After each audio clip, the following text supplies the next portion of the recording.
Hello, Durud and Shalom. We be live. And hola, monkey. Hola, hola, how you doing? Good, good. Your audio is amazing. So congrats on the new microphone and everything. So good job with that.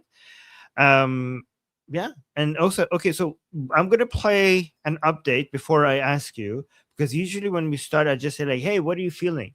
But people might not know what are you even responding to. So I it's might not better, know. I think. Yeah, okay, exactly. So it's a better to get a 2-minute update on everything. And guys in the chat, I see people here. I see my favorite people already here. Good job. Thank you guys for being here. Okay, you guys are always here. Thank you. Amir, that's fantastic.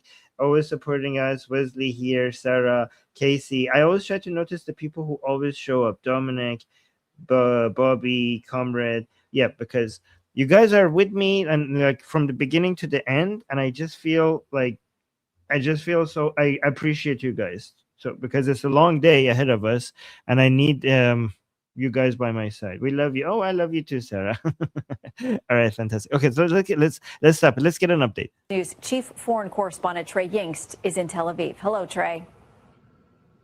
Shannon, good morning. Reports indicate that a deal between Iran and Oman is close. The aim, opening the Strait of Hormuz. But attacks continue in this critical waterway. According to reports on Saturday, a missile hit an Emirati-owned tanker off the coast of Oman. The incident caused a fire on board the vessel, but no casualties were reported. This comes as Iranian officials are still claiming control over the strait. The talks with Oman are about the temporary route. We're almost very close to the result. Determining the route by Iran and Oman does not necessarily mean the reopening the Strait of Hormuz. That is dependent on other factors. The violations of the Memorandum of Understanding by America should be compensated. Iran's Supreme National Security Council released new demands this weekend regarding the strait, calling on the United States to permanently end the war and compensate Iran for damages before the strait would reopen. These maximalist demands come as the U.S. naval blockade of Iranian ports remains in effect, costing the regime hundreds of millions of dollars each day. And according to U.S. Central Command, as of August 8th, CENTCOM redirected 53 commercial vessels, disabled 2, and boarded 2. The U.S. military has also permitted more than 30 ships to pass through the blockade for humanitarian aid. Vice President J.D. Vance told Fox News that U.S. pressure on Iran will continue. I try to remind people that we're really in the middle of the game here. This thing is not over. It's obviously not at the beginning. We're in the middle of the game, and we're applying a whole host of tools, diplomatic, economic, military tools, to ensure that we get the best outcome for the American people. I feel quite confident we will get there, but we're still a bit in the middle of the game. With talks ongoing, Iranian proxies remain active. Early this morning, the Houthis in Yemen launched missiles towards Saudi oil refineries. Shannon? All right, Trey Yingst. Okay, so this is crazy, monkey. So what happened is that there was planned for a major attack by the United States, and it was canceled because they said that because President Trump said that a deal is going to happen and we're going to know in 48 hours. And ever since then, the Islamic Republic has continued hitting at ships like this is just the most recent one, but they didn't stop throwing missiles at ships. And not only that, because we were told that the Islamic Republic is now coming up with a deal that is a lot more reasonable, and it's we're really getting closer to a deal. And you know what happened? Instead of getting closer to a deal, they have a new list with absolutely crazy, like the demands. The Islamic Republic didn't get closer to United States demands; they got farther away from it.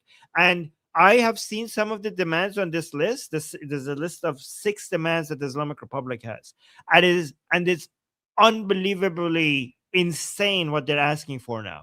So we were told that the reason why the attack stopped is because we have a really good deal now that is possible. But the demands that the Islamic Republic is putting out now is actually more extreme than before, and they're still shooting at ships. So your thoughts? Okay, I think I'm going to have one word that keeps repeating itself. Again? We're doing this again? Like all of this is again? Oh, crazy demands. Again? We're in the middle of the deal. It was a good deal. Again, they're making crazy demands. Again, they're attacking. Again, we're about to drop a super extra mega big attack. Again, we paused the ultra super mega big attack. Again, the only new thing is that we're in the middle of the game. And if we're in the middle of the game, and it's been what, since February, 7 months, that means this is going to take a year. It's insane. Do you want to see the list of? Okay, the only way this makes sense is if they're planning something really, really, really, really big, and they're just like doing psychological games and 5D chess or something. But do you think that's what they're doing, or no? This is what we're saying is what's actually happening. The only way to maintain stability is to not remove the blockade and continue bombing. By the way, your mouth is not moving when you're speaking. I'm a ventriloquist. Wait.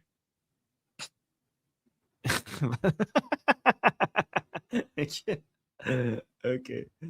Guys, in the chat, what do you think about this mess that we're in? Like, we are now, like, they keep telling us there's going to be a big attack, and it doesn't happen. Then they're going to tell us it's a big, beautiful deal that is going to happen, and that doesn't happen. It's just the same old. Yeah, rinse and repeat. I have the new list of demands by the Islamic Republic. Do you guys want to see it? Russ, thank you so much. Russ Chadwell, thank you so much for the super chat saying still supporting. Oh,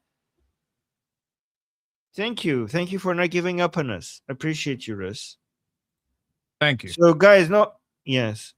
So, Monkey, look at the list of new demands that the Islamic Republic has. So they moved away from the MOU. Hold on, let me bring it up.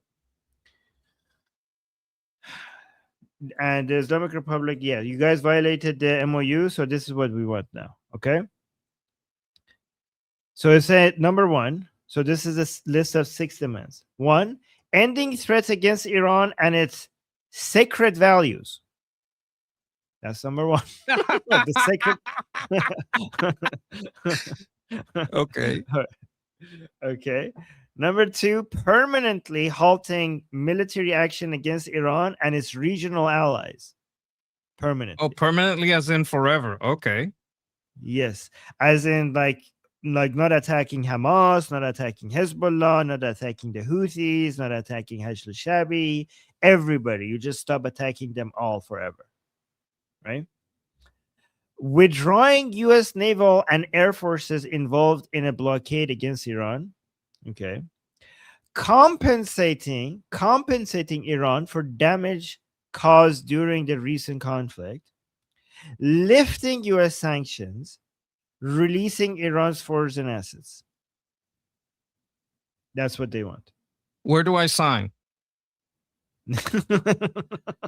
Now, I just wanted to say on my side, yes, stop attacking boats, or I'll stop recognizing you as a government. It won't last 3 days, and then we could just declare the government non-existing and create a government in exile. But that's what your side should be doing. But that's not what your side is doing. That's not what because we haven't made that part of the deal. That was the last deal. The last deal didn't declare it not a government. It's got to explicitly say that. Otherwise, they're going to put Trump in jail again. By the way, guys, I'm not going to go into too much politics of the Islamic Republic, but I'll just quickly summarize what's happening here. This is released by Zolghad, and Zolghad is the secretary of the Supreme National Security Council, and he was almost being replaced by Mohsen Rezai. So they were going to remove him and put Mohsen Rezai. The Supreme leadership was supposed to put Mohsen Rezai in his place because Mohsen Rezai wants maximum attacks and maximum aggression towards the United States, and they're afraid that Ghalibaf is taking over the Supreme National Security Council to be softer to the Americans. So they were trying to remove Zolghad and put Rezai in, and now the Supreme Security Council is resisting that and not letting Zolghad go. And Zolgat just issued this to show that he's radical as well. Like, you don't need to put Reza in my place. I'm actually radical as well. That's the inside politics of why this came out. Okay, so this is basically not even the central government, the people who deal talking. This is basically like ASOC. No central government. Like these are different. Like there is nobody that you could be like, this is the central government. It doesn't exist. But yes. Okay, let me rephrase. Is this motherfucker the guy that signed the last deal? Does he have anything to do with him? Okay, so the guy that signed the last deal, he has no say. Well, he has a little bit of a say, and this guy has somewhat similar of a say. So the Pezeshkian signed the MOU. I mean, the deal or the MOU. The Pezeshkian signed the MOU, but signing the MOU doesn't mean that you have a say. Right? Okay. So let me tell you. I can't take this seriously. Now I can take it even less seriously now because this is not the guy who signed last time. Yeah, I mean, signing doesn't really mean that you have. So right now there is a war right now as we're speaking between the supreme leadership making decisions on what to do will go forward, or the Supreme National Security Council. Okay, so these are like who is now deciding what we do. Okay, the most influential person within this Supreme National Security Council is Ghalibaf over here. Okay, and you can see right now we have 1, 2, 3, 4, 5, 6, 7, 8 people in here, and each one of them gets a vote, and Zolgat is one of the 8. So this is Zolgat. Okay, I that makes me not care about the list. Okay, I'm an American. Is it the guy that signed? Is it the guy that was important enough to fly out to places? It's not that guy, then I don't care. Yeah. Okay. All right. But here, look at this. This is what Arakshi is the guy who flies out to places, and he's also part of the same council. All right, here we go. So we're talking. He's saying, yeah. Okay. So this is in Persian, so maybe I shouldn't. So I'm not going to play it for you guys. I'll just read the translation. So Iran's Foreign Minister Abbas Araghchi is saying, we currently have no negotiations with America. Yes, messages are being exchanged through intermediaries. That means they are, basically. That's just a contradiction between what he just said earlier. And then he continues saying, this is not called negotiation. Oh, he's talking to me. This is not called negotiation. It's an exchange of messages. Okay. Okay, but sure. Intermediaries are still trying to create the grounds for negotiations again. In our view, until the violations of the Memorandum of Understanding are over and America compensates for what it has violated in the MOU, the possibility of starting negotiations against does not exist. Okay, so what's the difference between negotiation and exchanging messages again? That I don't know. That's what I was laughing about. I think it's not poop, it's defecation. Okay. Yeah. It's like you know, like if I'm buying a car from you and you sending a message about the price, and I send you another message about like, no, I don't agree with that price. I'm like, oh, are we negotiating? Like, no, I'm just like we're exchanging messages. What? That is negotiation. That is negotiation. What are you talking about? Okay. Oh my god, this is funny. But one thing he said is similar to what was on the list. He said, until we collect damage and until America compensates for what it has violated in the MOU, we're not going to negotiate with them. So that was a little bit similar to that letter from Zolgat. But which came first? Did he copy that and put it into his letter of 6 demands? No, the letter came first. This video is just from a few hours ago. Okay. Yeah.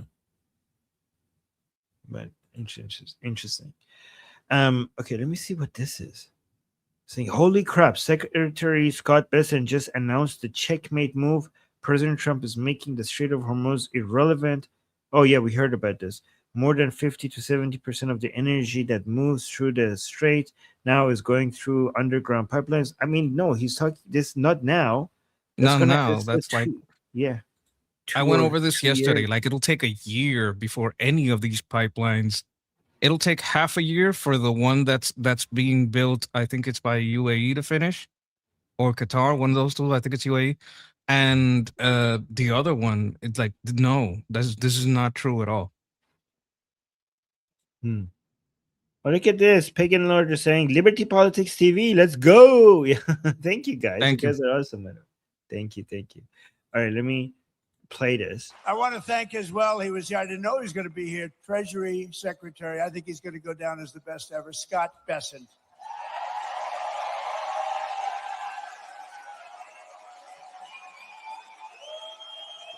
This is AI. Okay, so this is just AI.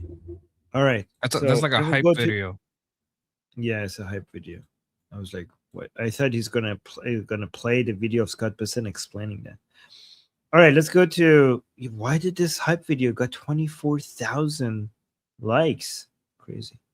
All right, let's go to JD Vance. We actually have some new information here from JD Vance. We're talking to the Iranians, of course. We're trying to maximize the amount of oil and gas that are coming out of the Strait of Hormuz. That's the thing that we're most focused on right now. And you see, I think oil prices dipping around $80 a barrel today, sometimes a little bit lower. So we're just trying to make sure that we get what we need out of this particular conflict. If you go back and remember what it is that we've done here, we've destroyed their nuclear program, we've destroyed their conventional military, we've radically reduced their, what you might call their asymmetric military ability. You know, the problem with that is that what Monkey said like 2 days ago, he's saying we're trying to get, like, it seems like he's suggesting that they're trying to open the Strait of Hormuz to get oil out of the Persian Gulf. But if you manage to completely open it, then weapons will get in as well, right? Weapons will get from China to the Islamic Republic. Isn't that your main concern?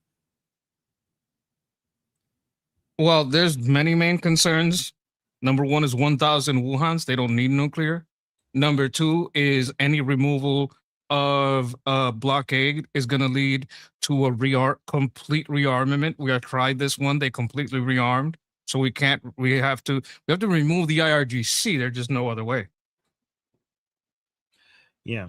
So it seemed like the United States is like, once the Islamic Republic, I mean, as things are right now, the impression is that United States wants the Islamic Republic to be able to sell its oil as well, not just Saudi. They're not just trying to release the Saudi oil, Emirati oil, the Qatari gas, the Iraqi oil and gas. They want the Islamic Republic to also be able to sell its oil because they need all of the oil in the market, including the Islamic Republic's own oil.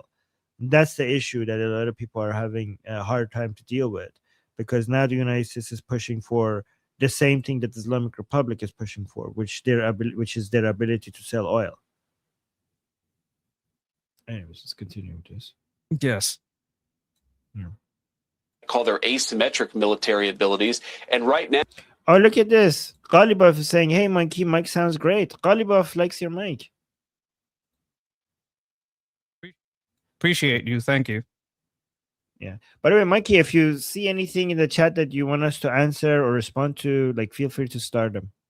I don't even want to highlight it. There's some guy talking about the kids and got bombed. You don't care about kids, so I refuse to care about what you care about. Fuck you, fuck your parents, fuck your grandparents, fuck your kids, fuck your grandkids. I don't give a shit what you say you care about, because you don't care about. All right, for YouTube, so fuck you. For YouTube, okay, so for YouTube community guidelines, like when he said F kids, this is just a figure of speech, and the grandkids, I'm pretty sure he meant adults. Yes. Okay, I mean, I don't care if Hiroshima and Nagasaki fall on there. I don't care if they get hit by an asteroid. All right, let's be careful with the YouTube community guidelines, though. Okay, I don't want to anybody think that we're saying anything about children that we're not. Okay, thank you, YouTube. We're like, this was just a figure of speech. Okay, let's protect our channel. Nechama, thank you so much for the super chat, saying if anyone's wondering what it's like to be in a psychologically abusive relationship, the dynamic Trump has cultivated with us regarding the IRGC is exactly that. the IRGC is exactly that. Okay, it's exactly that. Regarding the IRGC, is exactly that. Sorry, dependency, gaslighting, intermittent reinforcement, same pattern. If it kind of does, the roller coaster. I mean, yeah, I mean the roller coaster that we're in. I mean, the only defense I have is that he's doing this to the Islamic Republic. So the steel manning.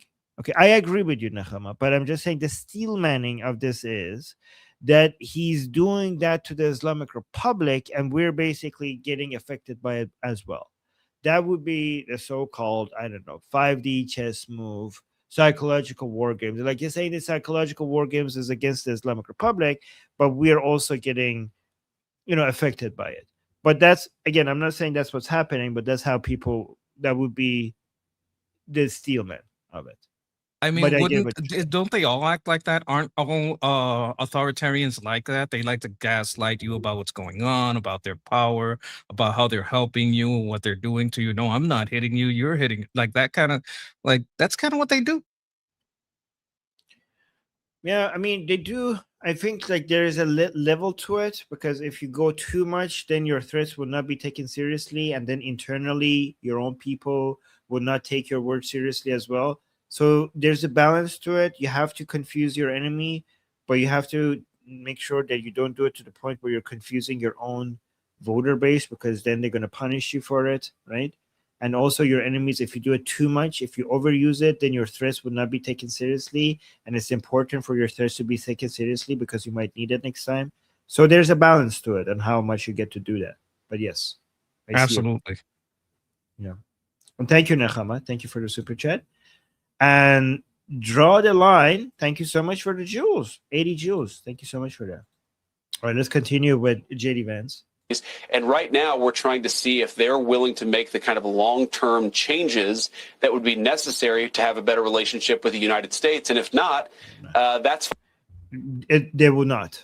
I could guarantee you they will not.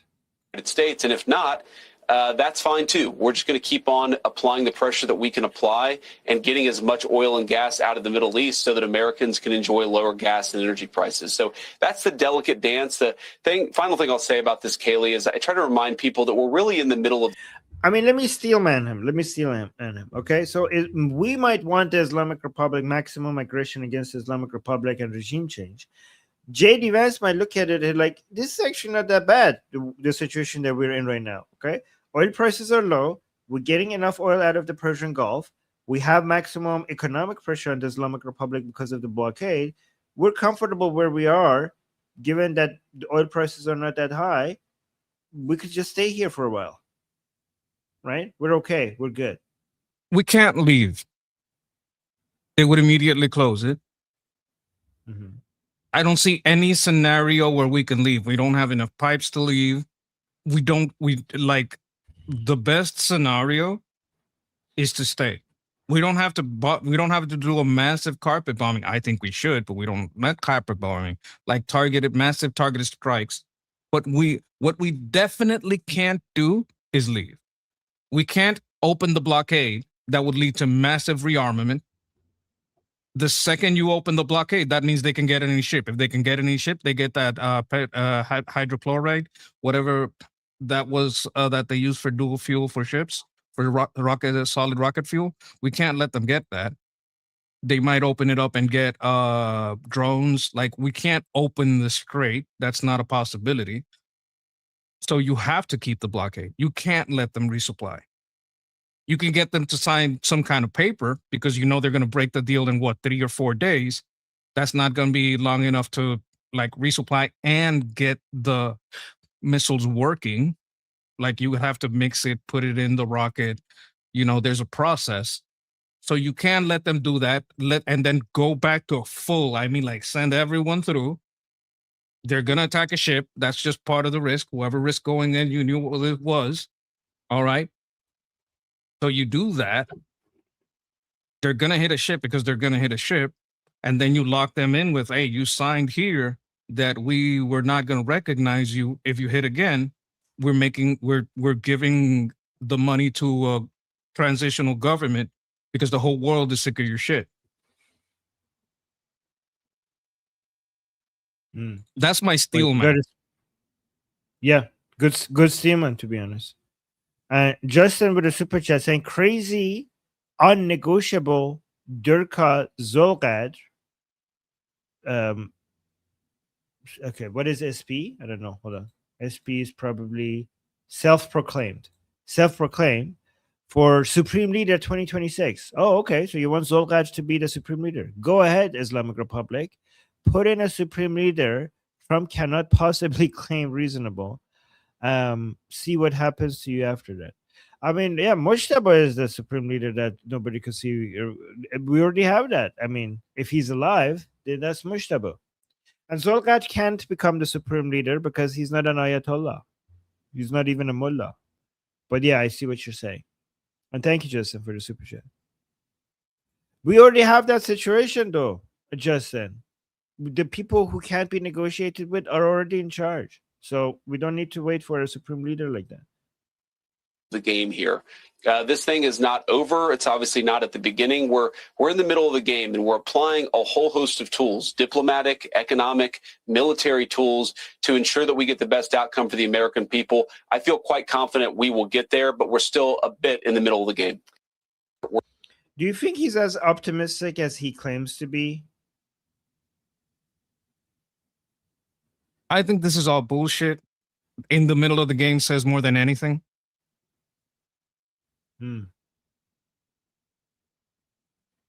Like that's the strongest news in everything that has been said. Everything. The middle of the game is the most important phrase that has been uttered in everything we have seen. What do you get from that? That is going to go on for twice as long as it has gone on. That's what the middle means. And should we take him seriously? Like, is he actually like? Is JD Vance like a representative of what is actually going on? Like, is that somebody? Well, it's consistent. All the negotiations have been bullshit. Everything we've offered them, we wound up keeping because they won't stand by the rules. Oh, you keep breaking the rules? I keep using your breaking the rules to my benefit. You're never going to stand by the rule. I'm going to keep using the rules to my benefit. And when you break that rule that makes me not have to recognize you as a country, we're going to have a new country. By the way, why is he talking more again? Are we going back? Like, remember when we had MOU talks and he was then all over media. And then when the MOU failed, they stopped having him out on the media. And we had more of Rubio. Look at this. This is so interesting. Right before we were about to do a big military operation, we start seeing Rubio more. And now he's back at it again. JD Vance is back at it again. Does that suggest that we're back to trying to make a deal? Look, I can't like read the tea leaves on it. I'm seeing this person here. That means this. That's a stretch. Like when we were seeing him doing things, he was on a plane over there talking in different places. He was on a trip. He was with other people that are directly negotiating. I see none of that here. I see him going on tour, and most of his direct actions are around fraud in the USA. Like he may sit here, they may ask him some questions he may be answering, but I don't think he even wanted to talk about this. The only thing I think has been let slip is a timeline because there was never a timeline before. Oh, look at this. Look at this. I have the video of the Strait of Hormuz. So before I play it, look at this. This guy is saying, "Welcome to the new normal in the Strait of Hormuz. Over the past 48 hours, the picture looks the same as usual. Traffic primarily using the Iran lane, while some ships gamble on the US-backed Omani lane. Those transiting the US route have naval escorts and have to turn their transponders off, but that doesn't stop Iran from occasionally hoofing a missile or two their way. Don't expect gas to come down in price anytime soon." Let me see. What are we looking at here? So this is what look at this. The traffic is goes mostly going through the northern part. I don't see it. Do we even see a ship? One ship? Okay, there we go. One ship through the southern one. What another ship, but mostly the northern. Oh my God, so much traffic through the northern part, but nothing through the south. This means the Islamic Republic is being successful at making ships. I mean, the traffic is very low, by the way. You can see compared to usual, the traffic going through the Strait of Hormuz is very low. But even even the ones that is happening, it's going through the lane that the Islamic Republic wants, rather than the one that the United States wants. So this means that the Islamic Republic is, kind of having its way in the Strait of Hormuz. Unfortunately, I have questions. What is this place on the top left where so many ships are going up into around Iran? Why are so many ships going there? There's a Bandar lot of Abbas. ships landing into Iran. That's the main port in Iran, Bandar Abbas. That's the So number one port in Iran. if there's a blockade, who is going there? Who is supplying them? Yeah, that's a good point. Like there's nobody. I mean, okay, so the thing is that the blockade. Okay, let me tell you, the blockade is down here, right? So what the blockade is supposed to do, that is that if a ship goes to an Iranian port and then they try to leave the Gulf of Oman, the blockade is supposed to stop them here, somewhere down here, right? So the blockade doesn't stop ships going to Iranian ports, but the blockade stops ships that have been to Iranian ports to leave the Gulf of Oman. That's how the blockade is supposed to work. Okay, but if any of these countries are illegally, stealthily supplying the IRGC with drones, dual use weapons, dual use materials for weapons, we wouldn't know, because everything that's inside, these people can two-face about it or pretend, oh, I didn't do that. It was some rogue element. Oh, someone at the port is doing stuff I don't know about. Ugh. Right? That could happen from Iraq, from Kuwait, from Bahrain, from Qatar, from United Emirates. Like, this is a problem. There's a lot of people. And I also don't know if all the people that are going through the Northern Channel are paying some kind of crypto loophole toll. Yeah. So Scott Besson is supposed to keep track of that part. I mean, yeah. Yeah, sure, but I'm not sure. You know what I mean? I know there's been new sanctions slapped on China. Maybe that has something to do with it. And China wants to slap sanctions back. Because these are commercial ships, right? If they give money to the IRGC, they're funding terrorism. And then a lot of these commercial ships don't want to get in trouble with the United States. It's really hard to secretly talk to commercial ships without the United States noticing that. Yeah, but we can't like overhype what the limits of that is. Right? That's like saying, well, if they vote and they're not citizens, that would be illegal. Yeah, but people still try illegal stuff. Yes. I would want a tighter blockade. Tighter as in get the American Navy closer to here? Because the American Tighter Navy as in anybody within the Persian Gulf that sends any fucking boat anywhere near Iran is sanctioned. You're not getting ships from Bahrain. You're not getting ships from anyone in the fucking Gulf states. That's my tighter sanction. I don't want to see one fucking boat go there from Iraq. I don't want to see one fucking boat go there from Saudi Arabia, from Qatar. If I see any of your fucking boats leave your port and go over there, you are sanctioned as a nation. So you better control your shit. And we're bombing that ship. That's a blockade. This isn't a blockade. Yeah. A blockade is every fucking ship that goes near your port is getting down. Agreed. Well, let me see. Okay, I'm not going to play that one. But let me play this one. Let's see what Mark Levin has to say. Also, if people have any questions in the chat or have good points, start them as well, so that we could I want to pay attention to the chat as well. But anyways, let me play this one. What the hell has happened to our society? Where is our can-do-it mentality? I want to talk about the greatest generation versus today's young people, okay?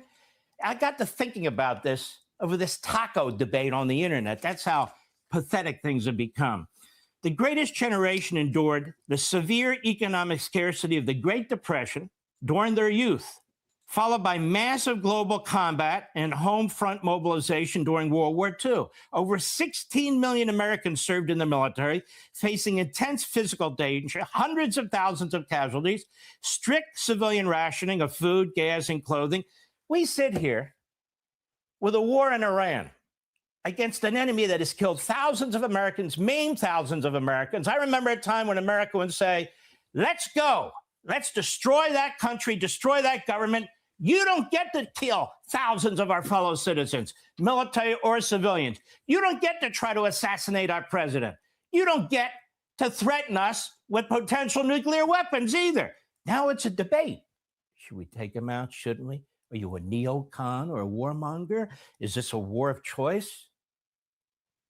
We don't even have a draft. Would a draft even work with young people today? I wonder. Could we even fight World War II today? We're whining about $1 of gasoline. Well, it went up 60 cents. What are we going to do? Mildred, what are we going to do? I don't know, Frank. It went up I don't know. Affordability. Over 16 million citizens served through both the draft and voluntary enlistment, leaving their homes, jobs, families for years at a time. One hellhole they went into after another, including members of my family.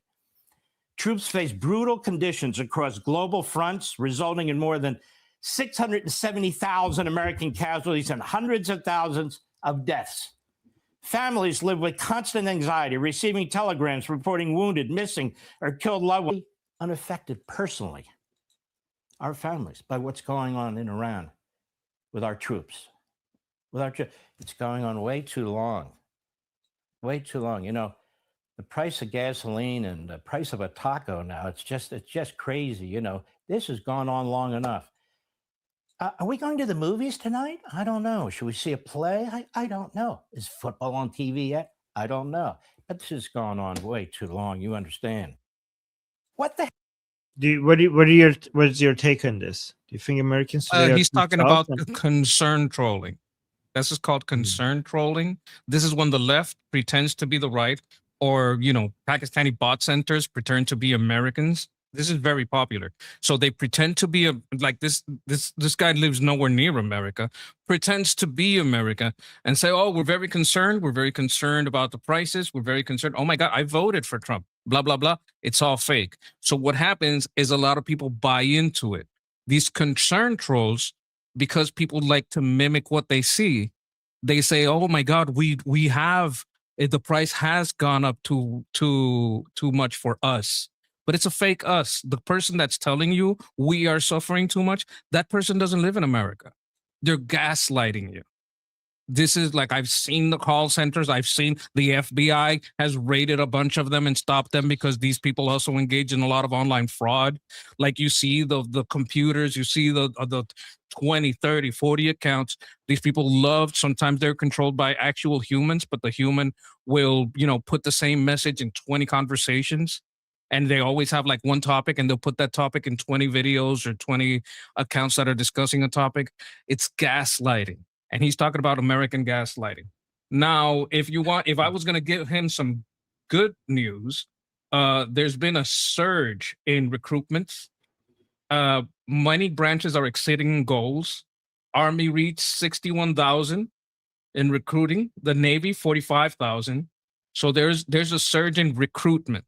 That doesn't mean that they would be able to stand a draft or that people would have an appetite for that. But if I was going to give him some good news, I would tell him that. To be fair, I think he's not talking about like the fake ones. I think he was No, talking he's talking about the real ones. Okay, yeah.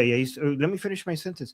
Yeah, I think he's talking about like actual. Yeah, you have a good point that you're talking about. Like, there's a lot of fake ones that you highlight all the time, and I appreciate that. He's concerned about real Americans, and I think your response to him is the best response because we have so many Americans eager to join the military and go to war. So that's a good news to a good counter to that, right? That's a good one. Look, you're right about these people, but you got to remember when these people go online, they're being gaslit by a bunch of concern trolls into this line of thinking. They didn't arrive at this tiredness alone.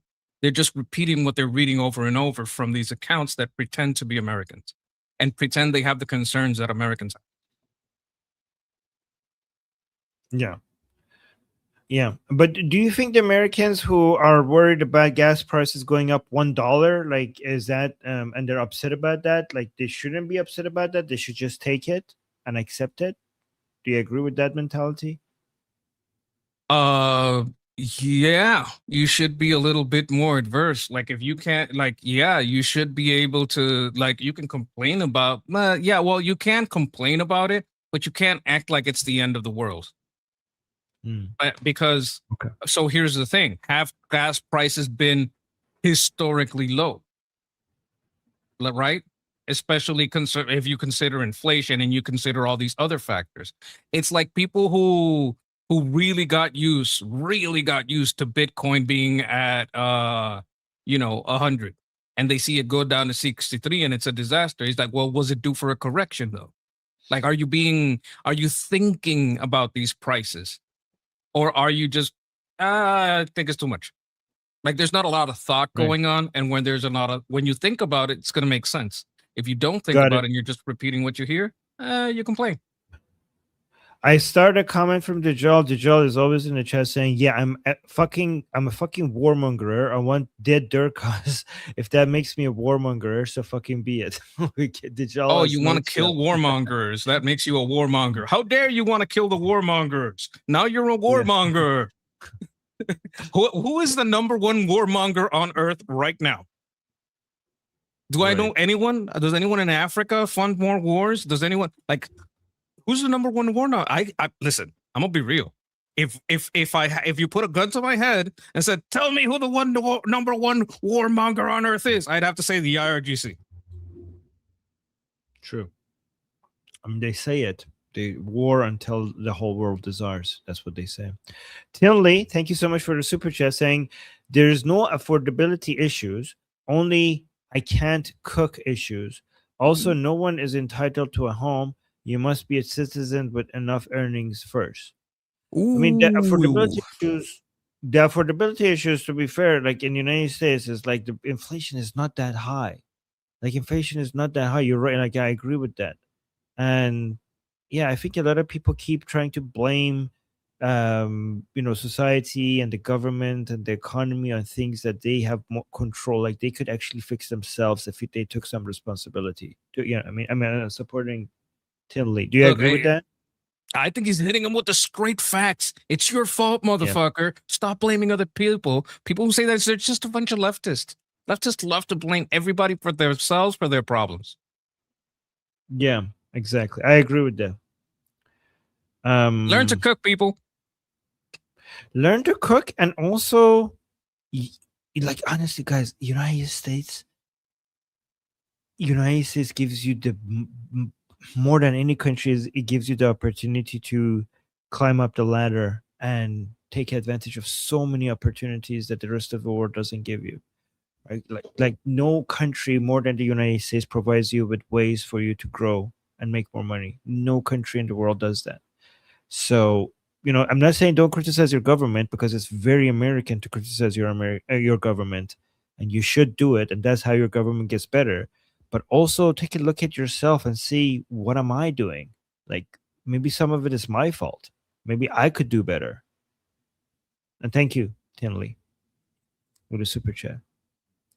And Nicholas with a super chat saying, does anyone know the mood of the Iranian people right now?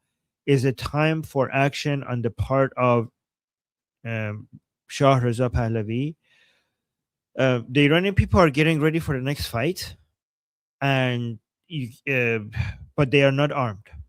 They're very angry, and they're becoming more and more aggressive, and they're taking things into their own hand because they're done waiting for other powers to do things for them. But the thing is that either the world will help them to get armed, or they are going to find ways themselves to get armed.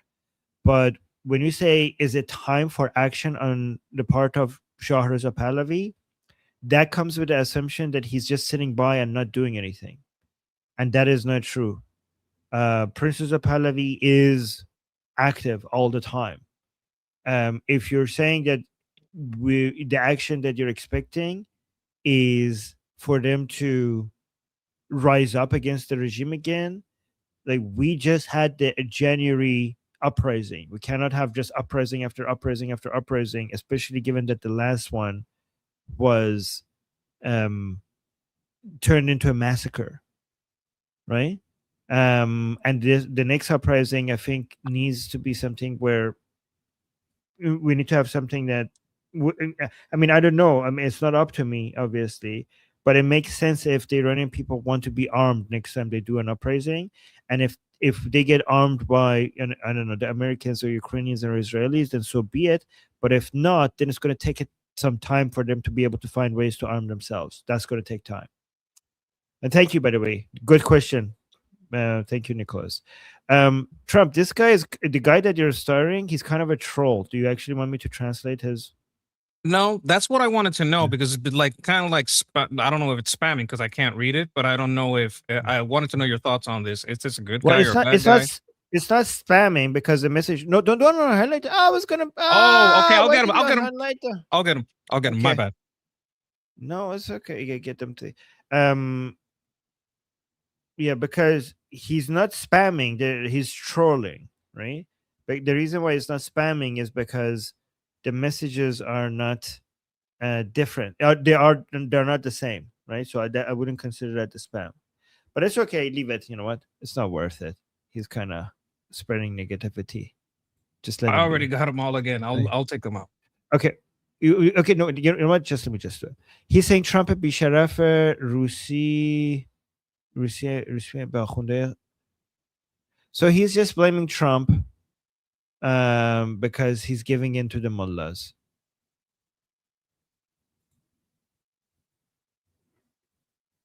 All right. So yeah. So he's just basically very angry with Trump that he basically gave in to the mullahs. Look, I understand. I'll say that. I want him to. Let me tell you this, person from Iran. Everyone here wants the boom booms to commence. All right. I know you're very angry. I understand it. Like, he's not saying I hate USA. He's not saying Americans are evil. IRGC is great. He's not an IRGC supporter. He just wants more boom booms. Yeah. Then I understand. I'll tell you this. We also want more boom booms, and we are critical every day that the boom booms are not continuing. So don't get mad at us. We agree as much. We don't see the long-term plan, but we agree that the boom booms should continue. Yeah, he seems frustrated. And Bobby's saying Trump's the only one helping. And Trump and Bibi have been the only ones helping. So, and yeah, Sarah is saying they're frustrated. There's a lot of frustration. Yes, true. But Monkey, there's also Iranians who are very, very, very aggressively pro-Trump, like very aggressively. So we have like all kinds in Iran. Yeah, that makes complete sense, because I think if you're going to be like, if you have a longer view, you probably remember that no one else has helped much. Yeah. Okay, let me see. Okay, let me see. Over here, let's get over here, see what they're saying. Talks are supposed to continue this weekend as President Trump tries to reopen a key waterway in the Middle East. But a potential deal between Iran and Oman might threaten U.S. access. Steve Harrigan reports live from Tel Aviv. Steve. John, President Trump has said repeatedly that the talks to reopen fully the Strait of Hormuz are progressing and that he is taking a personal active role in those negotiations. We are, however, getting some mixed messages from Iran in the past 24 hours, some hardliners, especially in the parliament, saying that the U.S. would have to entirely lift the blockade of Iran's naval ports before any deal is made. Now, some analysts say Iran is simply playing for time. There is, I understand, some concern that Iran is trying to play loosey with the football here because their real objective is to drag this out as long as they can into the midterms. But what it really comes down to is the fact that President Trump could inflict tremendous damage on Iran if he decides to. Then do it. Then do it. Real sticking point would be granting Iran a greater level of control over the state. So far, the U.S. has rejected any idea of paying taxes on ships that move through the Strait of Hormuz. Current traffic is just at a fraction now of what it used to be. The average this week is about 12 ships a day moving through the Strait of Hormuz. The pre-war level was about 130 ships per day. John, back to you. All right. Steve Harrigan reporting live from the... So 12 now instead of the 130 that it used to be. How is oil prices this low? It's amazing. If with this low of a traffic, guys, am I reading this right? We're at 78. Brent crude oil prices at 78. How are we this low with this low of a traffic? I don't know. Interesting. Interesting. Anyway. Interesting. Yes, Vijay was also saying, then fucking do it now. Agreed. Look at this. Yes. Oh, look at this. This Iranian from Mirsad is saying, arm us and support us from air. So, oh my God, so nice. Look at this. They want to fight. These are Iranians in the chat, just like from inside Iran. It's The saying, boots are arm us already and- on the ground. Yes, it's just like we just need some air support and some weapons. That's what they're saying. I like, guys. This is a request directly coming from inside Iran. Oh, by the way, I should keep advertising my the videos that keep coming to me as from inside Iran. This last one that came because I keep getting these videos. I want this last one to do well. Okay, 600, not bad. So so look at this. This is a video that was sent to me directly, guys. They record these videos and sent it to me from. I have more videos that I haven't posted yet. I will post the rest of them soon, but I want to focus on this one. This is the most recent video that was sent to me. They based on my instruction, like I could tell them that send me a request to get armed from inside Iran, but make sure you do it outside so that they could see that this is from inside Iran. So this is the latest one that was sent to me. We have so many of these, right?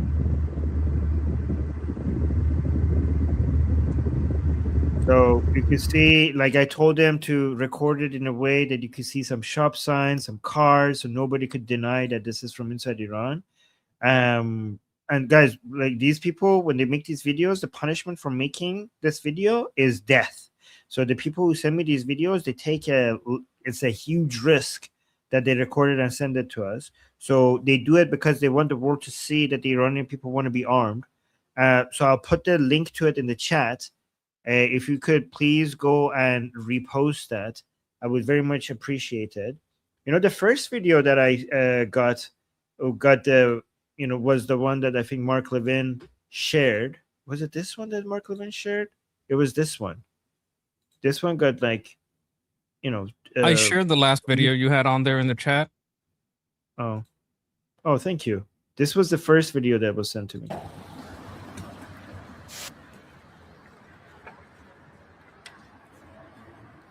We the people, almost.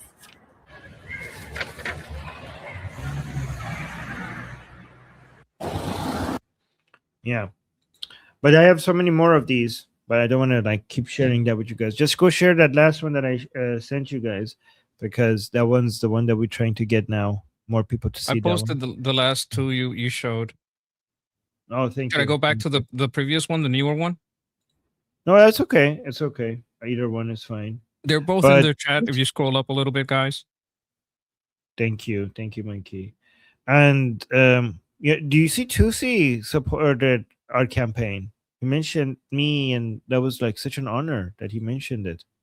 I don't know if you saw that. I mean, he's very much about the cause, giving the latest news hot off the press, very much hot off the press.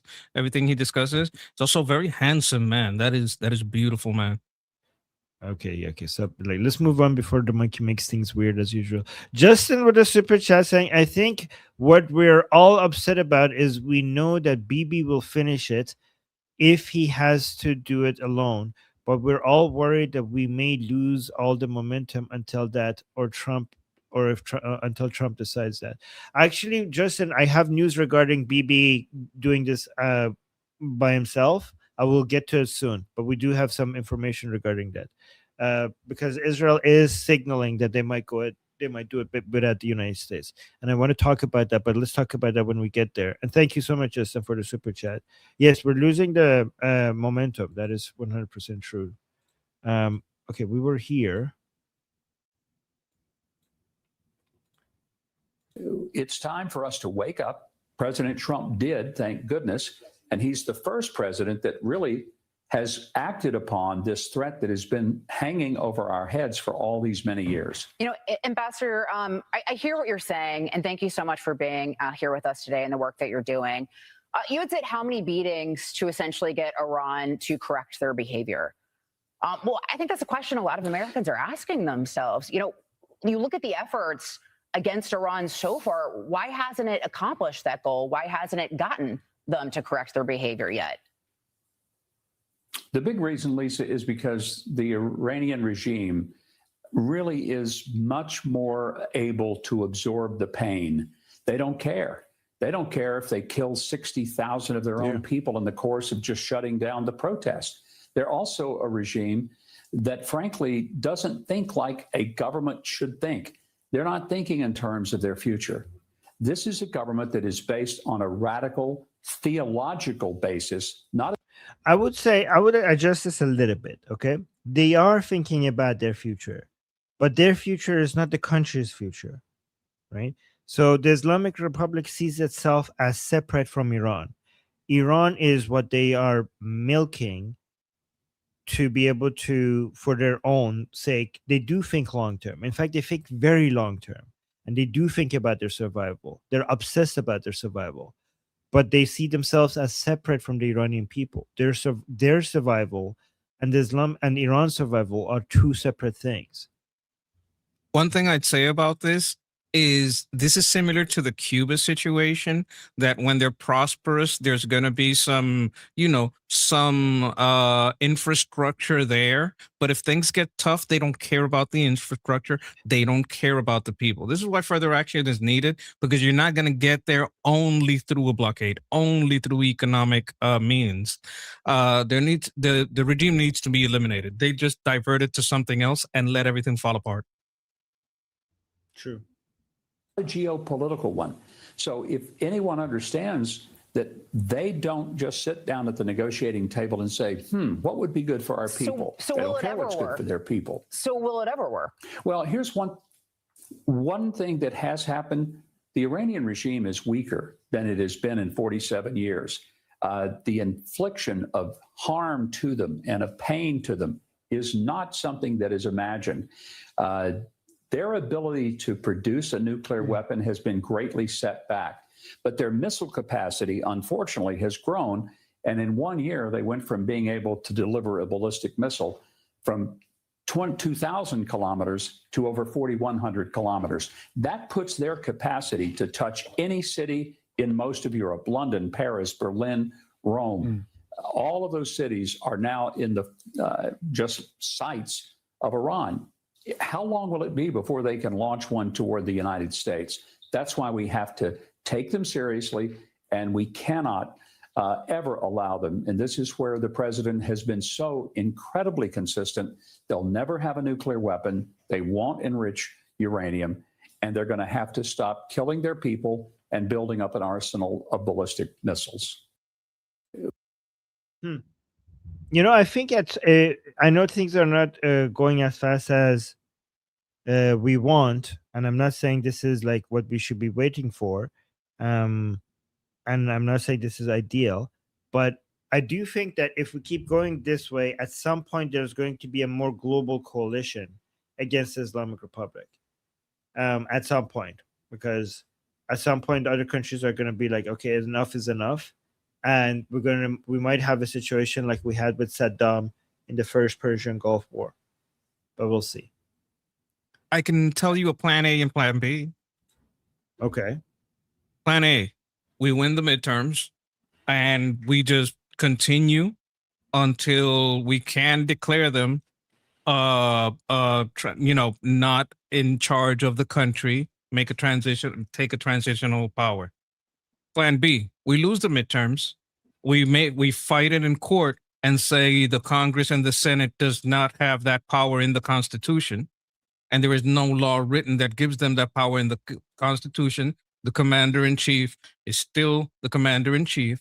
The United States was never designed for the Congress or the Senate to legislate wars. So they can only make laws and judge crimes, and this is not a crime. That's plan B. Like, you can still go either way. One way is a lot harder.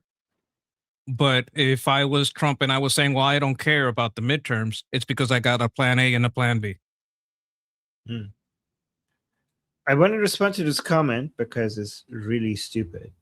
UTP saying arming Iranian people has failed. Move on from that dumb idea.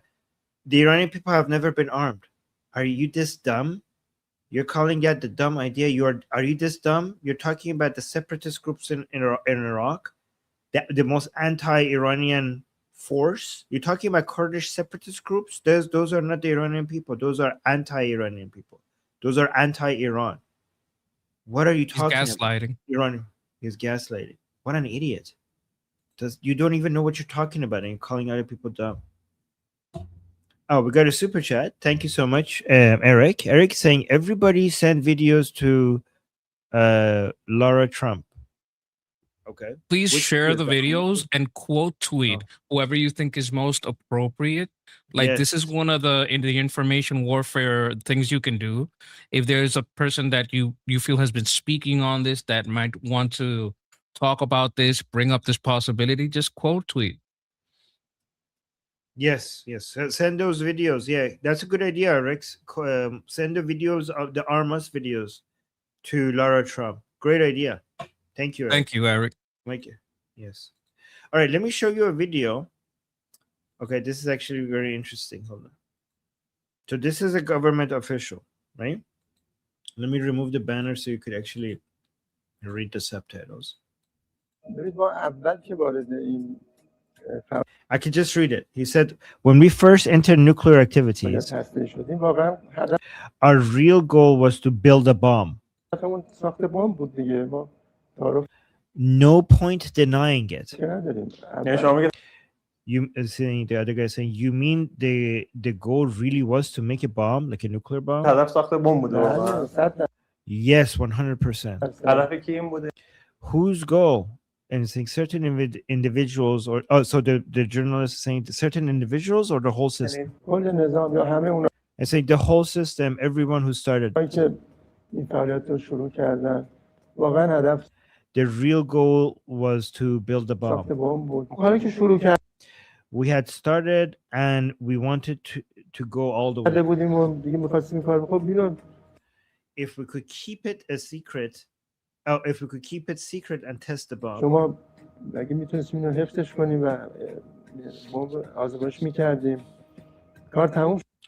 It would be over, just like Pakistan. Once we began, we had to finish. So, guys, this is interesting because I keep getting told that the Islamic Republic never wanted a nuclear bomb until recently. And this video is not recent. I keep telling people that, hey, we know the regime admits that they wanted to build a bomb. I'm like, what are you talking about? We have intelligence reports that suggest otherwise. But the intelligence reports are saying that the regime that says that they wanted to build a nuclear bomb, that they're lying about it. Is that what you guys are saying? because they're admitting it that they wanted to bomb. And this video, I kid you not, is from 4 years ago. It's not even new. 4 years ago. So we had Fast absolute question. evidence. Yes. Who is this person? Just so the people know. This is like a member of parliament and a son of one of the most influential mullahs of the Islamic Republic. Okay, so just so the chat knows, this is no Joe Blow. This is an important person. Yes. Yes. And he got no pushback from the regime, like serious pushback from the regime for saying that. And this was released by the regime. So this was their plan from the beginning, and it's just like out there. It's just like out there.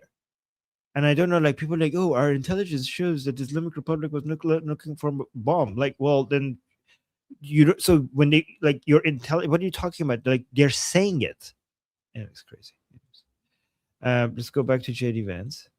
It's a credible threat.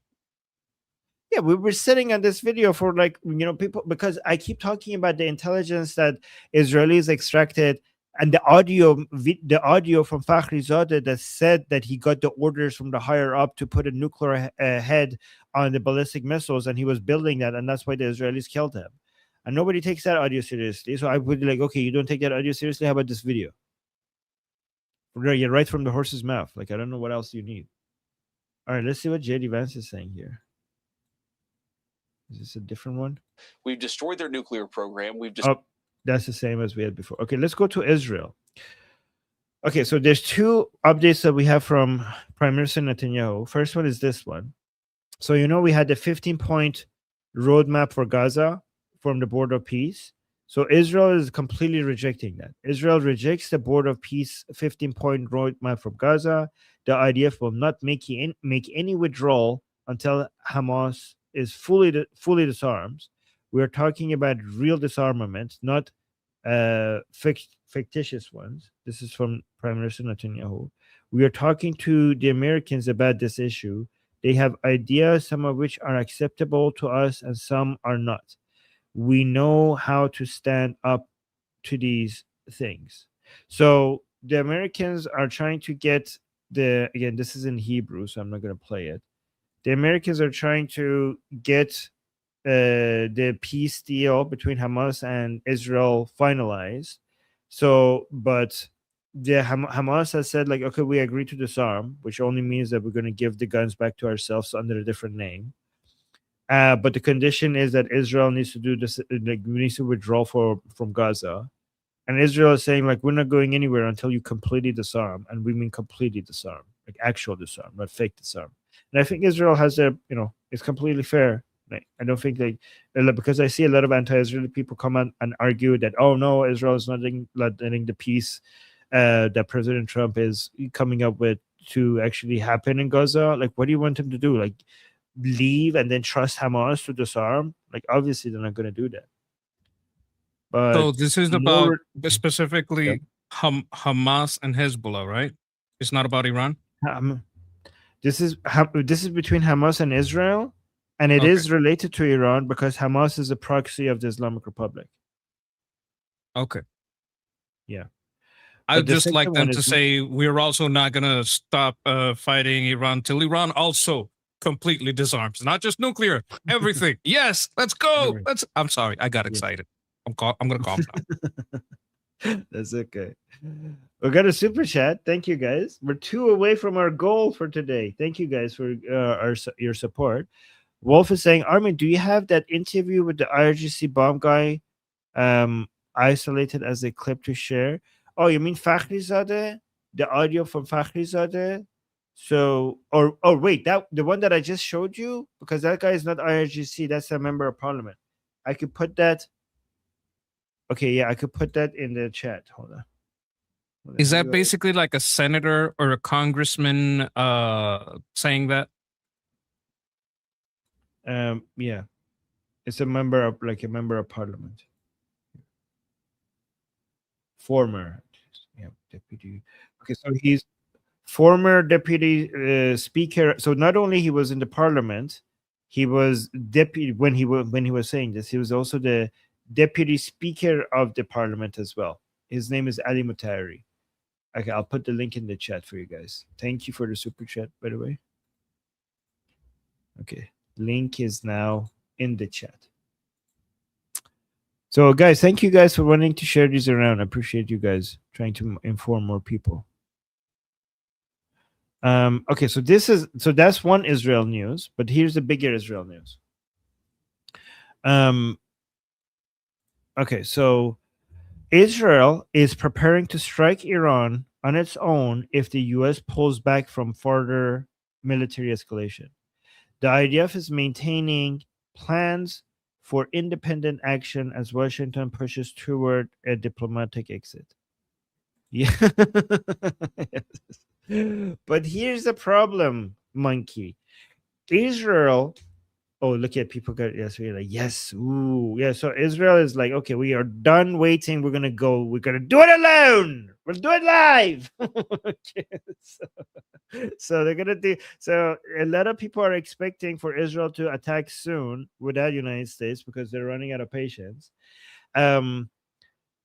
I have a question though, because I know, guys, I'm a big fan of Israel, and I know Israel has a lot of military capability when it comes to destroying whatever they need to destroy and kill whoever they need to kill in Iran. I know they don't need any help with that. I know they don't need US help with that or anyone else's help with that.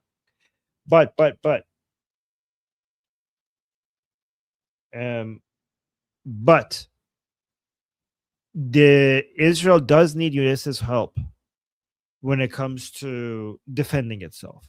So if the Islamic Republic if there's a full-scale military operation against the Islamic Republic by Israel, and then the Islamic Republic responds, then Israel does need United States to defend itself.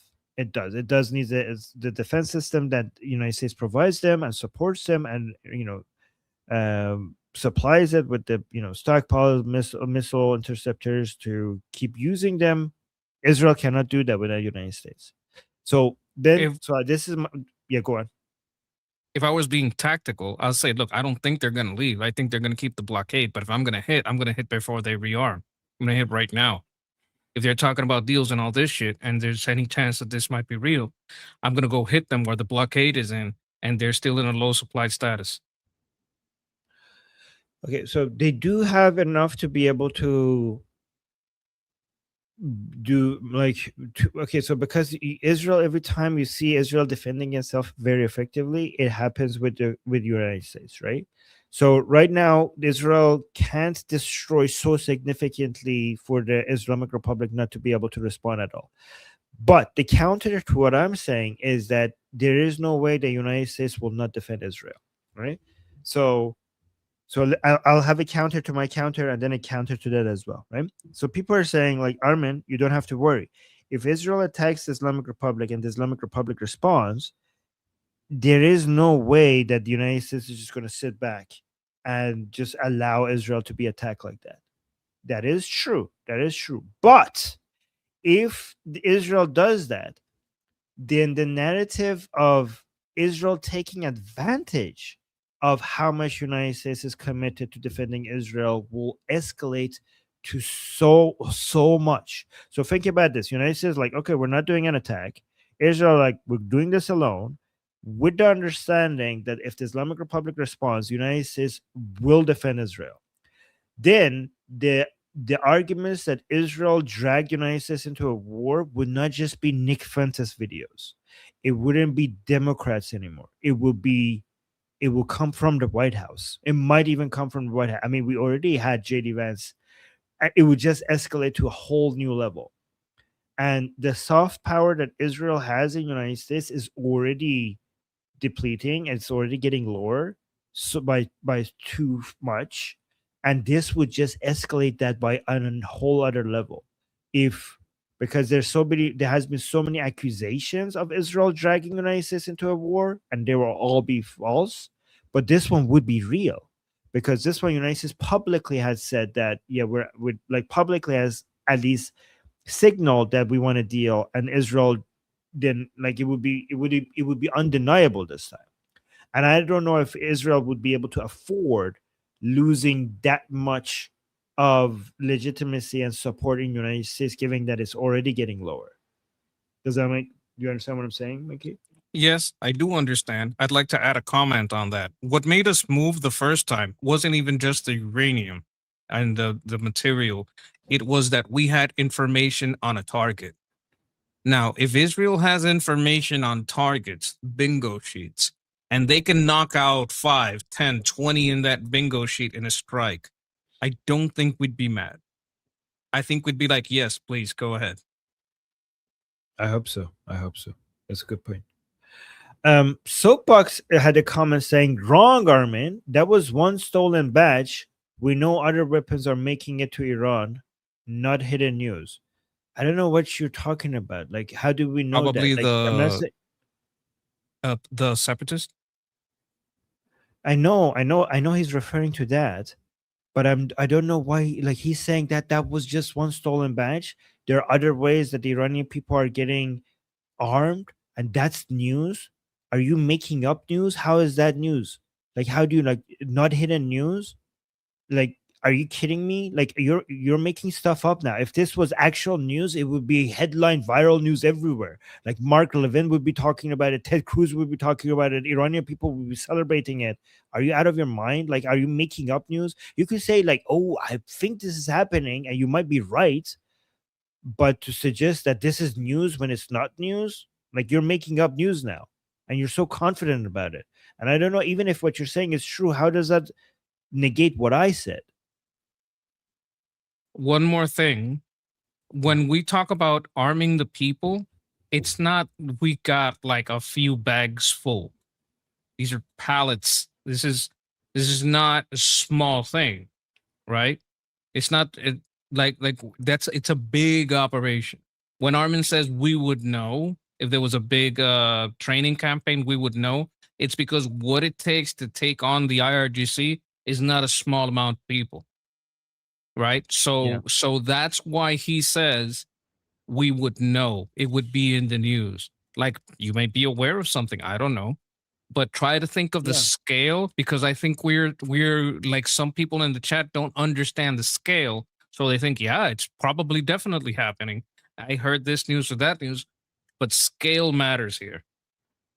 Yeah. And on top of that, Mikey, he's not just saying that this is happening. He's saying this is happening and it's on the news. I'm like, no, I mean, it's not on the know. news. I'm like, I don't know. Right. Right, like, yeah. All right. So, if I need to use the washroom real quick, you know what that means? Oh yeah, I sent you. Oh, this is a different one. Okay.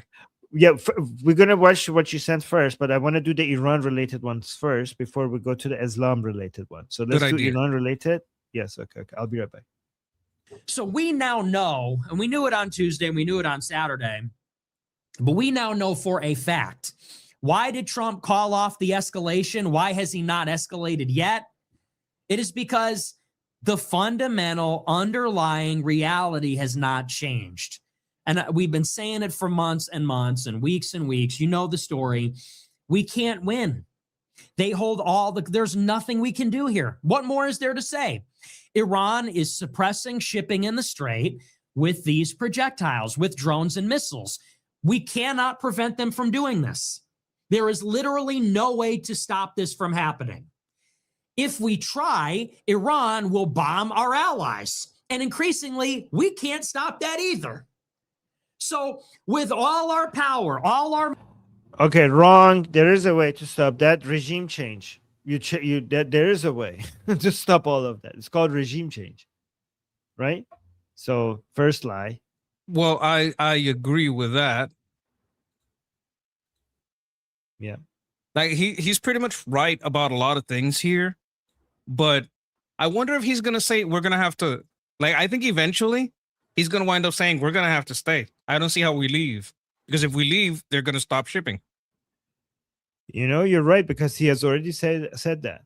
He said so you know something, you're figuring him out. I saw in another video he already said that we shouldn't have started this, but now that we have started this, we can't leave. That's what he says. So you read him right. Literally no way to stop this from happening. If we try, Iran will bomb our allies. And increasingly, we can't stop that either. So with all our power, all our might, all of our exquisite weapon systems, our blue water navy, these platforms that we use like the aircraft carriers, these bases that we have, think about how insane this is. There is nothing that can be done. You look at the Middle East, the map is dotted with U.S. installations, radar, bases, airstrips, 2 carriers, how many squadrons of fighter jets, and how many different types of aircraft, and 50,000 soldiers. And we've got the most sophisticated weapons, defensive systems, precise offensive missiles, and we are powerless. Nothing can be done.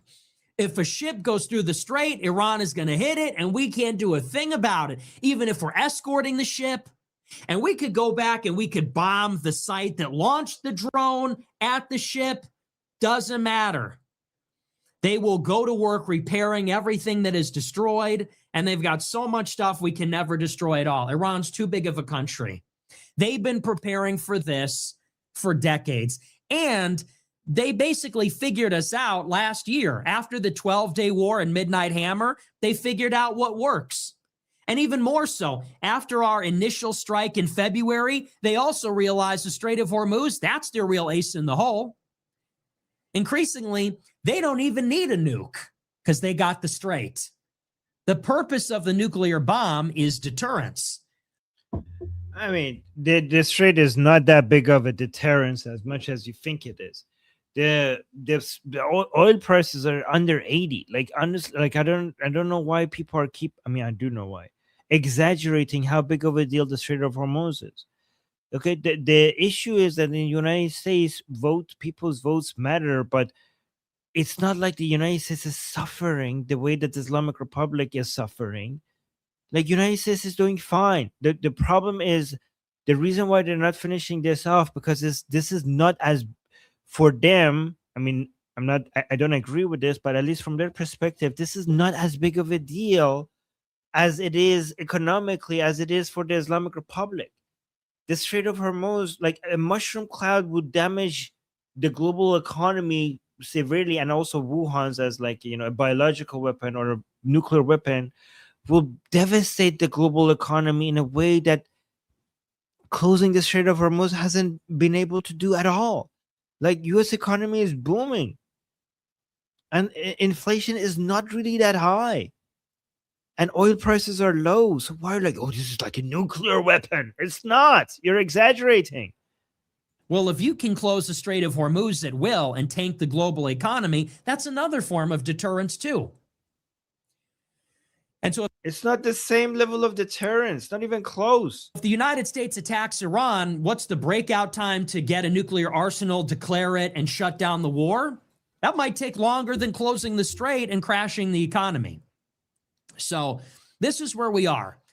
The U.S. backed down from the strikes on Saturday under the advice of the Gulf countries as well as our own military, telling us not only is what we're going to do not going to work, it's not going to compel Iran to change its behavior no matter what we do. We could destroy their civilian infrastructure, degrade their defense industry.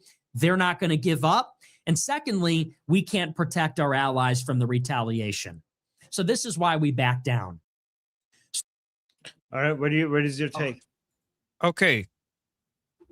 Everything that you're talking about stability is because we are there. If we leave there, that strait closes, no one gets through. Like what we're talking about is staying there. If we don't stay there, prices don't stay where they are. What he is talking about is us being basically trapped there and trapping a portion of our military there, not a small portion of our military there. That's what he's talking about. And he's not wrong about that. Like we are trapped. Right now, we are trapped there. We can't leave. If we leave, they'll resupply. If we leave, the prices hit the roof. There's no way for us to leave. Well, there's one way. Regime change. Regime change. Now, this is what I'll say about that. If anyone thinks that we went into this not understanding that regime change may be the only way out, you're crazy. Of course, we knew this could be a trap, but if it's a trap, then we flip the board.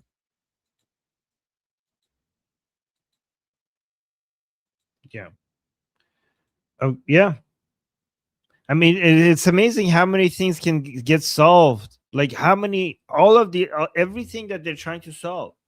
The Strait of Hormuz, the enriched uranium, biological weapons, the terrorist proxies in the region, ballistic missiles, issue with the economy, all of it. The answer to every single one of them is regime change. And the answer to regime change is two things: recognizing Prince Reza Pahlavi's government, in exile, and arming the Iranian people under his leadership. That's the solution. That's the solution to everything. Everything. Exactly. Sarah saying everything. It turns it into a humanitarian mission, and we are helping a government in exile stabilize a location. Yeah. And it's not even that expensive. Arming the Iranian people is so much cheaper than two things. It's so much cheaper than containing the Islamic Republic, and it's also so much cheaper than full-scale military operations by United States and Israel themselves. Well, it's not our money. Like, if we recognize an outside government, that means that all the funds that are frozen in Saudi Arabia, yes, that belong to the IRGC, become the funds that belong to the transitional government. All the funds in UAE, all the funds in, and by the way, you start paying out those countries for damages. You start paying out the armament of the people. You start paying out the humanitarian mission for the government in exile to take command and control the restructuring of Artesh and having them be vetted and placed as the only military as the IRGC is eliminated. Yeah, exactly. And Scott Bessent has already set precedent for that by saying, he's already saying, we're going to hold on to these funds for the Iranian people. So the precedent has already been set. And those accounts are legal. Like, we made all the escrow accounts. We made it legal through the vote we held in Congress. We made it legal through the MOU. I mean, the International Criminal Court can lie about it, but they can't deliver a verdict that says that it's illegal. Yeah. All right, you send me a video here from This inside is relating Iran. to the discussion topic on the discussion group, guys. Please join the discussion group. We're talking about what is haram and what is halal. So this was so funny. So look at this. Is a taxi driver inside Iran. Hold on. Say, excuse me, sir. That's it. Okay, so this is a woman. Let me remove the banner so you guys can see what's happening here. So this is a taxi driver. That woman in the back, she's wearing full chador. That means that she's a religious Muslim. Okay. Say, excuse me, sir. Could you turn off the music? Right, turn off the music. Why? Because music is haram, forbidden in Islam. Like the taxi driver saying haram? Who said it's haram? Like, was there even music there in Muhammad's time, sir? Like, there wasn't music in Muhammad's time? Like, then get out of the car. Then get out of the car. She's saying, why? so they're like, okay, because at the time of the prophet there was no car either. Just get off the car and wait for a camel. It's a good point. So yes. And she's lying. There was probably music during an instruments and singing during Muhammad's time. What the hell is she talking about? Oh my god, it was so good. The passenger, because there was no music in the time of Prophet Muhammad. The driver, well, get off then. There were no cars back then either. A camel will pick you up. Straight facts. So good. Oh my god, that was so good. Oh, okay. We got another super chat. We got one more super chat to our goal. Thank you, guys. But by the way, thank you, Monkey. That was Monkey sent me that, guys. Good find, Monkey. That was a really good find. Wow, this got 60,000 likes. That's crazy. Justin with a super chat saying, I know you guys kind of disagreed yesterday, but I keep coming back to it. Is there any way the process to vet an arm has been going on during as this, and it's taking so long because it's so painstaking? All right, so yes and no. I mean, I don't disagree with you. I kind of agree with you. We know that that has been happening because they have been operating. Like, we had people operating with weapons armed by Israel inside Iran. Okay, but what that is at the level of special operations. So yes, it has been happening, but to the scale of being able to, like, we had this even before, guys, the 12-day war, before it happened, before Israel came out and started the 12-day war, there were people inside Iran with drones working for Mossad, Iranians inside Iran working for Mossad, that use drones to destroy launchers of the Islamic Republic before the attacks even started. So this is not even a theory. It's a known fact that we have Iranians inside Iran that have been armed by Israelis and have already operated using the weapons that Israel has given them. So it is a fact, right? But the question is, so we have basically 3 levels at this. I mean, let me just say 2 levels to keep it simple, right? There, you could arm the Iranian people to carry out special operations like that, and that has already been happening. But if you're talking about an army that will basically rise up against the Islamic Republic and do regime change, we're talking about arming tens of thousands of Iranian people, not a special ops operation, tens of thousands of Iranian people.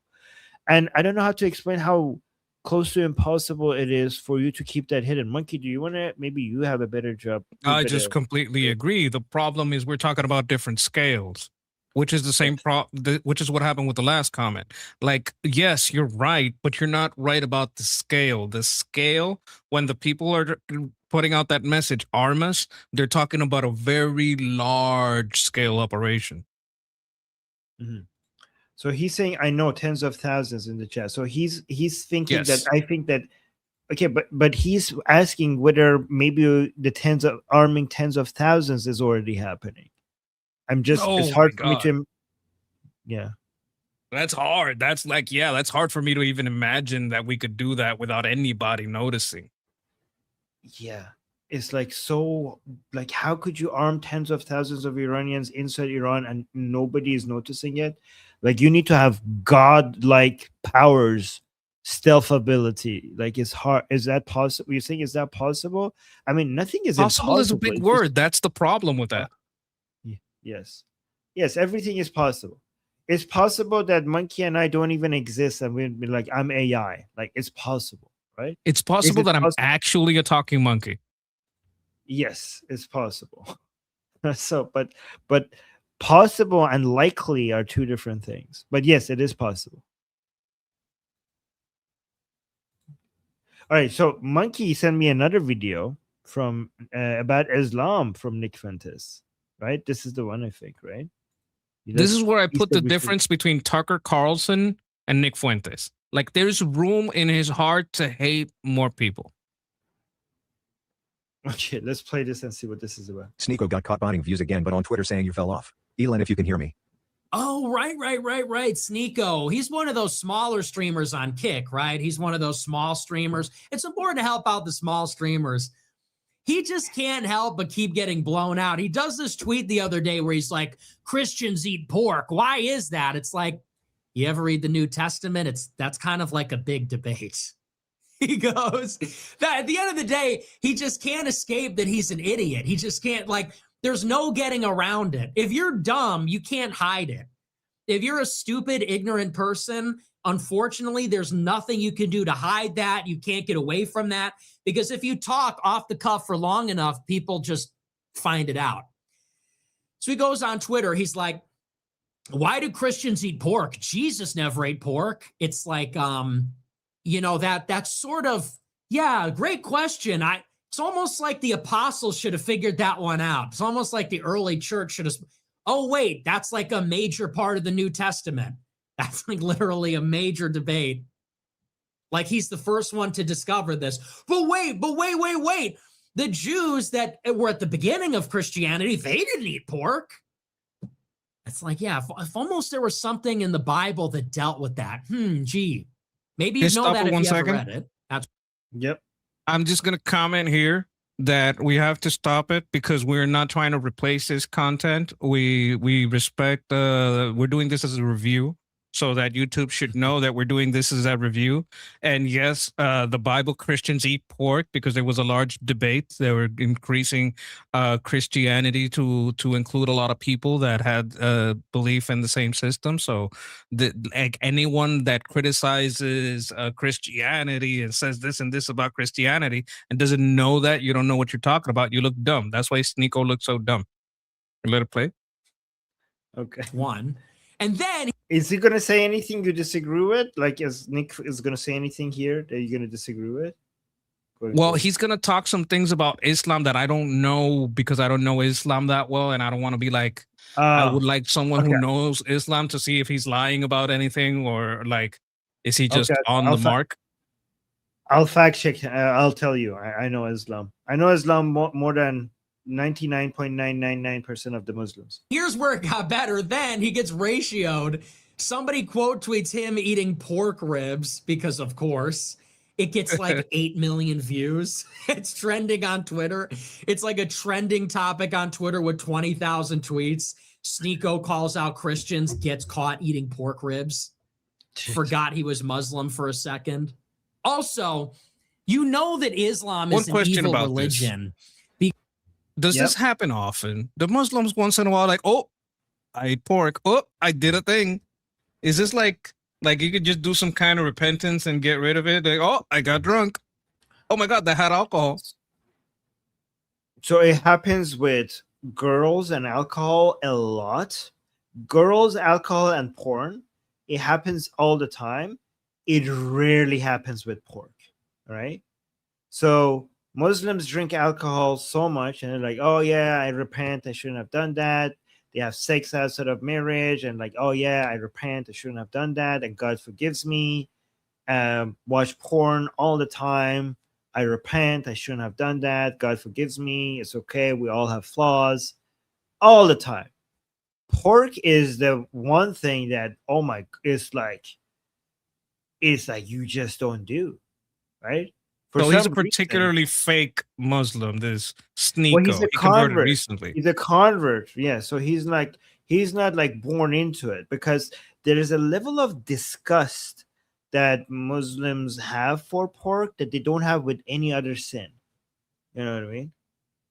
Well, do you know that he was talking to an imam, I think it was in Saudi Arabia, and he started saying, well, I have some doubts about this, like something in the Quran. And he said, the dude told him, well, you're an apostate, you're a kafir. Like, I could kill you right now just for saying that. You're on the camera. Like, he was like, kind of like, haha, like laughing, like, haha, trying to laugh it off. He's like, why are you laughing? I can absolutely do this. And like, he's messing with stuff he doesn't understand, but he's not smart enough to understand. Let's let it play. Understand this. Yeah. Because everything that Sneeko loves is haram. Everything that he loves drugs. He loves clubbing. He loves drugs are not haram. I mean, depends on your marriage or who you listen to, but drugs are not haram. That he loves drugs. He loves clubbing. He loves music, movies, art, cucking. All those things that he loves are haram in Islam. And obviously I'm joking about some of the stuff, but like, how could you be in favor of religion that's against music and you claim? Is cucking haram? Define cucking again? Another man having sex with your woman. Okay. depends on your sect of Islam. In some cases, and I argue that this is actually in accordance to the Quran, it's mandatory. Well, okay. Do you have to watch or not? Oh, I don't know if they make him sit in the chair and watch. Give me No, both okay, cases. So Mark is saying no, it's a sin. It's the only way that you could remarry your wife in some cases, right? So, okay, so everything. So yeah. So let me tell you what's happening. Okay, so in Islam, if you divorce your wife and remarry her 3 times, after the 3rd time, you cannot remarry her unless she's married to another person and has sex with him and then divorces him, and then now you could marry her again, right? And there is a job in Iran for this. Certain mullahs are, if you divorce your wife and you regretted it and you want to marry her again, there are certain mullahs in Iran that you pay to marry and have sex with your wife and divorce her so that you could remarry her. There's a specific job title for that. I'd rather eat pork. So there's that. You guys didn't know this? You guys didn't know? I forgot what the job title is, but I'll look it up later for you guys. Anyways, continue. To be a filmmaker? And it just goes to show you're just full of shit. If you were really about that life, then you would give up filmmaking, because filmmaking is by definition secular art. You would give up. Why are you dancing to Pop Smoke? You can't claim to be, all I have left is Islam. I'm a warrior for Islam. It's all about Islam. I'm the only true Muslim. And then you're on stream dancing to Pop Smoke. And people go, what the fuck is this? This is haram. And he goes, well, nobody's perfect. It's like, so, that doesn't really work. I'm going to go performatively pray in Saudi Arabia. I'm going to take a picture of myself every time I'm praying. I'm the only real Muslim. I'm the religious police with everybody. Oh, but I can be a filmmaker, though. I can intentionally, as an intentional act, my identity is bound up with secular art, which is haram. But there's something deeper there. If art resonates with you and it touches your soul, doesn't that then tell you that Islam can't be true? If you see art... I mean, okay, art is not against Islam. So you have to, it depends on the art. Okay, so guys, I'm not defending Islam. I just told you that, Islam tells you that if you want to remarry your wife, you have to get her fucked by another man. So I'm not defending Islam. But Islam doesn't ban art. It's truly beautiful. It's truly... It just limits the type of art that you could enjoy. Speaking to you, if you really love Western art and Islam says, no music, no art, doesn't that tell you something? Obviously, Christianity is the truth because we have the Sistine Chapel. We have the Pieta. We have the greatest art in the world. If a Muslim wanted to respond to this, it would show you like giant, beautiful mosques that they have. They're like, well, we have that. That's what they would say. I think he gets into that. Yeah. We have the greatest painters. We have the best statues because we have... Yeah, so Muslims can't have statues or painting of human bodies. They can't have that. Of the best classical music. They don't even have music. They have nothing. They have geometric patterns. There you go. Okay. And that's nice and everything, but... There you go, yeah. It just simply doesn't hold a candle to the level of beauty that you get in a city like Rome. The cathedrals we have, it doesn't touch it. It doesn't come close. And I said that to him. We debated Islam originally. It's just like, why the LARP? Why the LARP? It's like the things that Christians say are sins. They're things that make sense. It's not like you have to brush your teeth with a stick and you can't eat pork and you're going to earn God's favor through good works. I don't believe in that. It's like a credit score. When you die, God is going to say, were you a good guy? It's the mechanism that saves Christians is God's grace. The mechanism that gives favor to Muslims is whether they're good or not. Did you do all these, like, did you rub your penis after you took a piss? Did you wash your hands properly before you kissed the carpet? And all the other, did you wear your pajamas today? Did you kiss the cube? So it's the world's largest cult. Sermon sent $30. Sneeko got caught. So, All what do right. you think of him having enough room in his heart to hate Jews and Islam?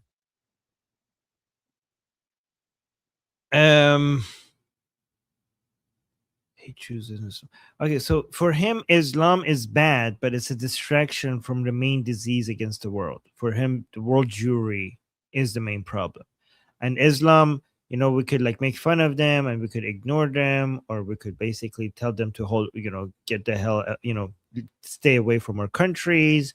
But even the Muslims, he thinks they're basically puppets. Like mass migration of Muslims is like a tool of the Jews, right? So it's kind of like Islam for him is kind of like I don't know, like a flu, and the world Jewry is like kind of like the plague, the bubonic plague.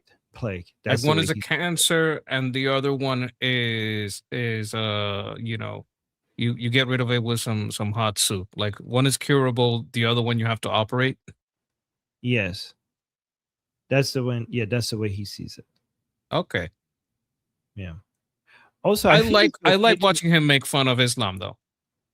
Yeah.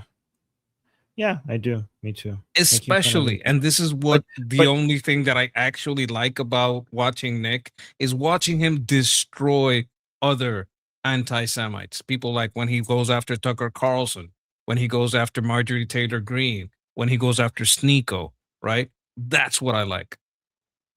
Speaking of Jews, I'm about to go on I-24 in about 10 minutes. So I just got the notification that I need to go there. So let me just read the super chats. Guys, people are going to ask me questions on the news. I'm going to be on the news. And they just sent me the questions as well. All right. I didn't know they're going to send me the questions. But anyways, guys, I'm going to be on I-24 in a couple of minutes. They usually say 10 minutes, but then you go sit there and you wait longer, but it's good. It gives me time to think about the questions. But Amir, thank you so much for the super chat saying music is haram, singing Haydar is halal. Where the line that dictates what music is haram and halal. Confetti, yes, Amir, thank you for the confetti. Again, there's so many different opinions that they disagree with. So, for example, in Sunni Islam, we cannot have art of human body. But in Shia Islam, they have Hussein, like picture of his body, art of his body all the time, like Ali, Hussein, Hassan, Fatima. So it's just like there's no consistent rule here, right? Sounds yes, more Catholic. You have to smack yourself. That's the difference. Okay. Lee, thank you so much for the 250 joules. And Lee again with the 67 joules. Thank you so much. And then we got Lee again with some more joules, 200 joules. Thank you so much for that. And then we got Zipgun with a super chat saying Ariana Hamilton earned $220,000 via GoFundMe for yelling "Free Palestine" at a Jewish customer and then getting fired. I'm disgusted and saddened. Yep. Apparently, you get rewarded. Even if you get caught, you get rewarded for it. In fact, if you get caught and you want to punish you, that's how you get rewarded for it. This is rewarding the worst behavior. Firejack with a super chat saying people need to watch the scene in Game of Thrones where Tyrion Lannister and Jon Snow talk at a meeting of everyone and reveal the real threat. I sent you both the link. It's us now. Word of word. Yes. I mean, I can't play that because it's copyrighted. Game of Thrones is like very, very, very copyrighted. But I think I know which scene you're talking about. Isn't that in the first season where they first, talking to each other as two bastards? Thank you so much for the super chat. Jagatai with 10 joules. Thank you so much. Jagatai with a super chat saying Armin is called halal monkey thoughts. Halala monkey thoughts. Halala. Halala, is that when the preacher does the thing to your wife? Oh, wait. Is that the name? Halala. Where halala most commonly refers to nikah halala, an Islamic practice where divorced woman marries another man. And yeah, you're right. That's what it's called. So halala, the word halala most commonly refers to nikah halala, an Islamic practice where a divorced woman marries another man and divorces him to remarry, well, not just marry and have sex, because the marry is not official if he doesn't have sex with her, and him to remarry her first husband, or to or yeah, basically, yeah, okay, that's what it's called. See, guys, I'm not making this stuff up. That's actually a real thing. And my thoughts, I'd rather eat bacon than watch that and stay divorced. Right. I mean, who doesn't? Amber, thank you so much for the super chat. Amber, thank you. By the way, Amber, I see your comments all the time. You're always supporting us in the chat. Thank you so much for always being there. Thank you so much for the support. And then last support we got is from I don't know how to pronounce that. Sayak. Sayak Patra. Thank you so much for the jewels. And guys, remember that we have a discussion group today. We're going to be, you could join our discussion group. I'll put the link. I'm going to be there. We're going to be there talking to you guys. We have every day. We have group calls every day. So I'm going to put the link to our discussion group in the chat. And the link is in the QR code at the top left. The link is also on Liberty Politics YouTube channel, the bio section. And other than that, make sure you subscribe to the Monkey as well. I'll put the link to Monkey's channel in the chat as well. So please subscribe there as well. Sorry, guys, if I'm rushing it, is because I really have to go. I'm going to be on the news. They're going to be talking to me on the news and I-24. So if you, maybe see if you could find me there. All right, Monkey, all good? Gotta go. Yes. Sorry for rushing you guys. Thank you, guys. Sorry, I have to cut it early because I have to go for the news and talk to. I'm an expert, apparently. I'm an expert. People want my opinions. All right, guys. Until next time, until about 2 hours from now in the group call. I'll see you guys there. Until then, I'm Israel Chai, Slava Ukrainian, Cuba Libre, Taiwan GIO, Long Live America, Javid Shah, Payande, Iran. Iran. See you guys.